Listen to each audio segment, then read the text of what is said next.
Brooke came up here earlier. She's at work. Apparently not.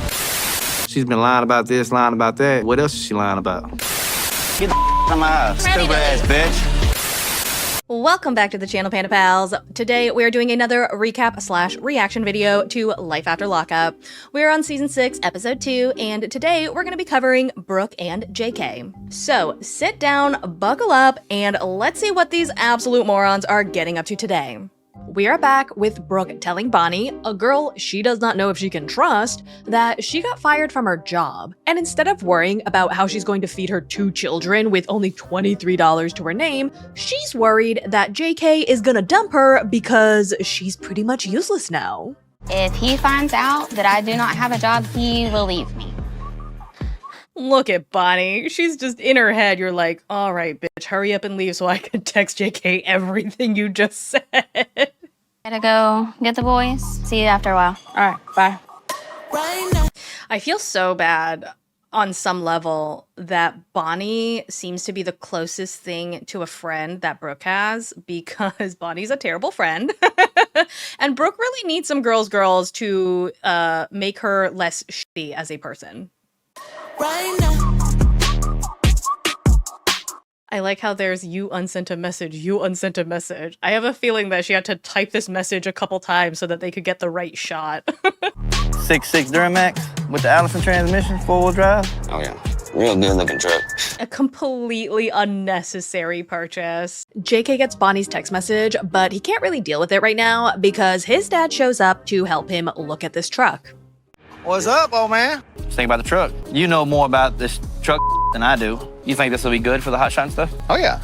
Now, JK and his dad do not have the closest relationship, and he's actually pretty bitter about it, but he is trying to get over it so that he can enjoy what little time he has left with the people that he loves. And yes, he does say he loves Brooke, but yeah, this is not relevant to her.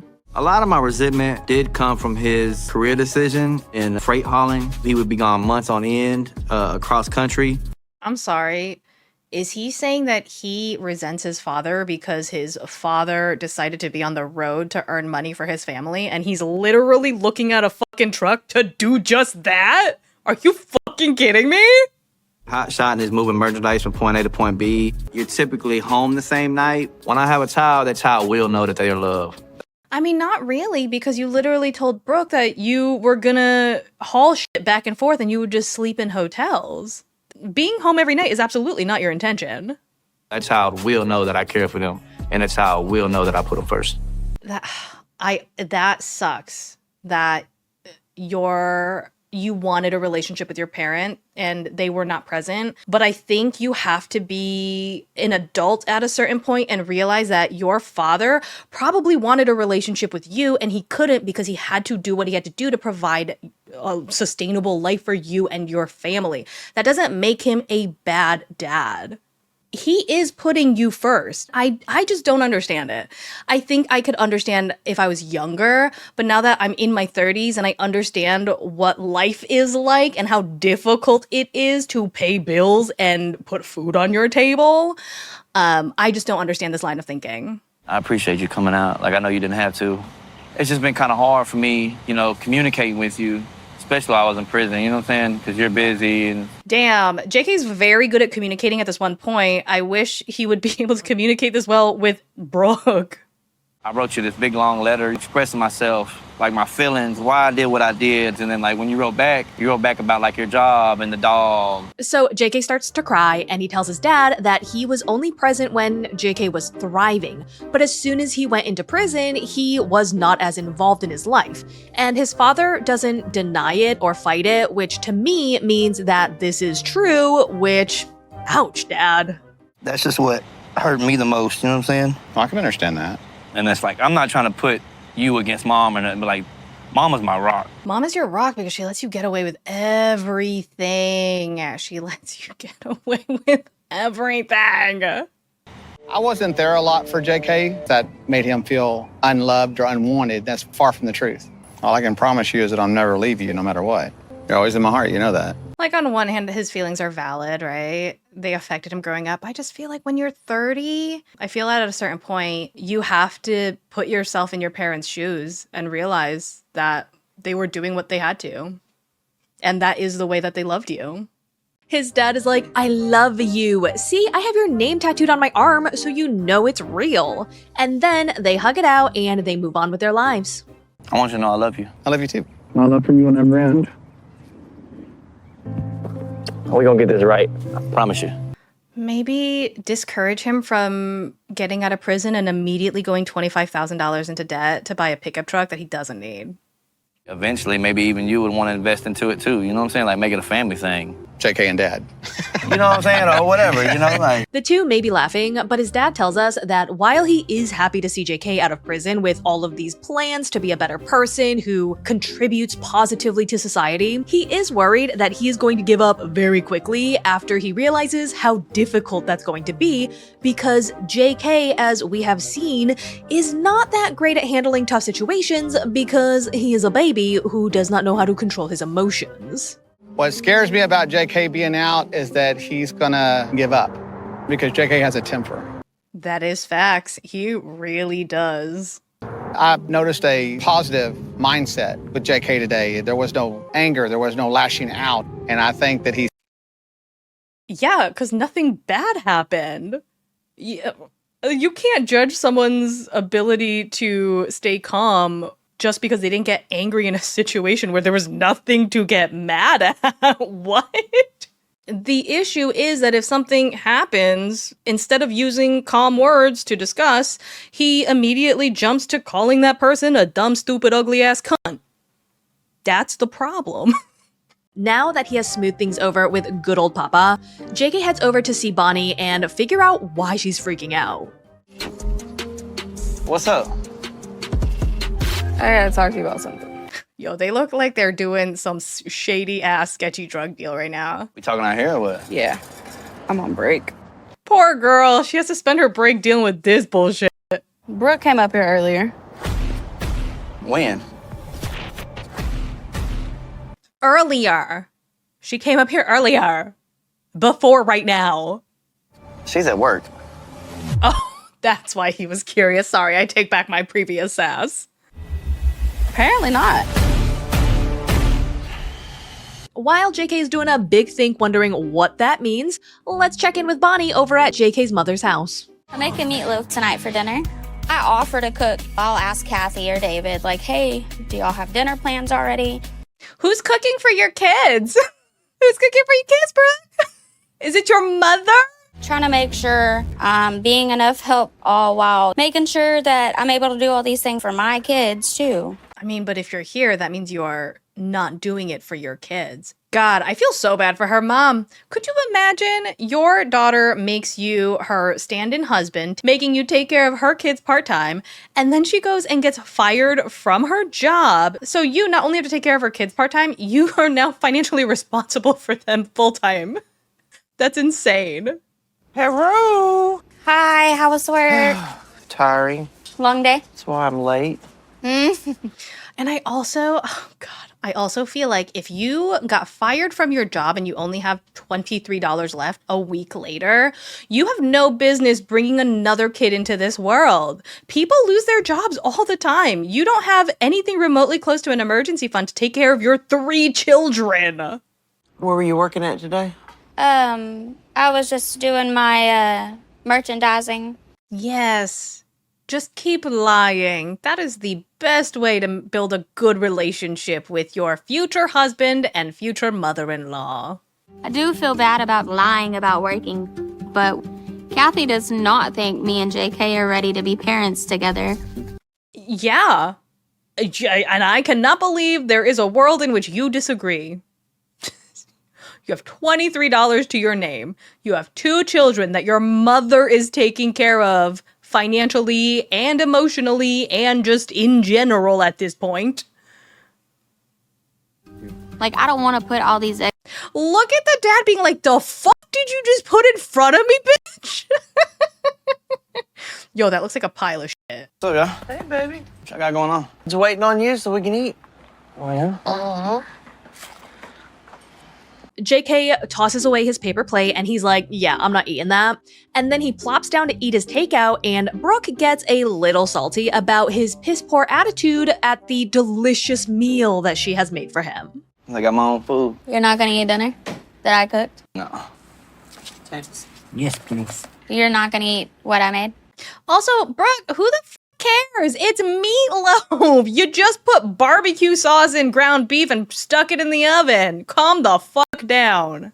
It's not like you made him ratatouille. No, I'm good on that. Did I do something? Like, what's the problem? I didn't get a hey babe, a kiss. It's also awkward that she's doing this in front of his parents. How was your day? Nothing. Anything interesting happen? No, just work. JK's like, you know, I went and saw your bestie Bonnie today, and Brooke looks like she has swallowed a giant pile of shit. And she's like, oh, okay, that's nice. Bonnie's nice. And JK's like, yeah, you know, she had some really interesting things to say about you. I think we need to talk about why you ain't told me you lost your job. Oh my God. Kathy looks like she's about to cry and vomit at the same time. Oh my gosh, she must just be like, ugh, my prince of a son is just wasting his future on this idiot Jezebel. It ain't even about having a job. It's about stability. You know what I'm saying? It's about getting something and holding on to it. I mean, listen, Brooke, absolute idiot for walking out on her job and then losing it, especially when she has 2 kids and trying to bring in a 3rd one. But, JK, she would not have stormed out of work if you did not go to Alex's house to try and cheat on her. And then JK apparently gets amnesia and completely forgets that he is also a filthy, dirty little liar who can't be trusted to sufficiently wipe his own ass after taking a dump, and he pole vaults right onto the highest of high horses. I don't even know if I could trust Brooke. You know, she's been lying about this, lying about that. It just made me think, like, what else is she lying about? She probably could say the exact same thing about you. How the am I supposed to have a kid with somebody who's lying about work? Sir, shut the fuck up. Are you kidding me? You're gonna be like, how are you about to have a kid with someone who's lying to you when you have done nothing but lie since you got out of prison? Actually, fuck that. You've been lying to her while you were in prison, too. The lies, the sneaky like you doing the same Alex did. She's doing the same shit you're doing. Why are you lying? Did you just say to me about Alex? All that. Why are you lying? Why are you lying? You want me to be like Alex? Girl, he does not want you to be like Alex. He just wants you to be Alex. Maybe then you'd want me? Well, grow the but stop lying. Eat my I begged her not to tell him. Girl, you can't ask for their support when they just found out you've been lying to them, too.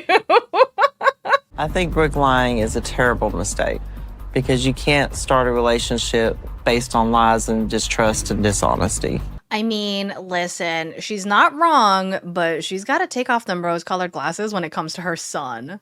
Because she's treating him like he's made of gold, and he is literally made of shit. He's not even shit covered in gold. He's just a pile of shit. And you can't raise a child if you ain't got a job, if you can't keep a job. So Brooke goes outside to talk to JK, and when she sits down, he stands right up to, I don't know, be bigger than her. And I can kind of see why he wants to buy a big old truck when he really doesn't need one. Sit down. Like, why are you standing? We can have a conversation with What do you got to sitting say down. to me? You had 8 jobs in the last year. The whole time I was down, you ain't had a job more than a month at a time. Dude, that's really bad. That's really bad. There's no way that she was getting laid off from those jobs because those like companies went under or they downsized. She was just getting fired because she sucks. That's almost a job a month. Where the is your job? Bitch, I'm getting a job. When? I'm waiting to get a job. You know my situation. I don't know why Brooke is sitting there like, where's your job? As if that's a legitimate argument. And the man has been in jail for 6 years and is now trying to find work as a 2-time convicted felon, okay?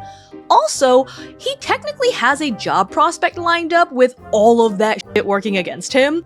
You went to a woman working 3 jobs to complain about how you don't know what you're gonna do now that you lost your retail job, as if you were working at the only shop in a 100-mile radius. You've been locked up for over 6 years and you think you just got life figured the out, don't you? Better than you, obviously. I mean, what's worse? Being locked up in jail, set away from society, and then coming out and then trying to figure it out and stumbling, or being fully integrated into society for 6 years and still fucking up in a way that is really embarrassing. You out here lying and all this other bull.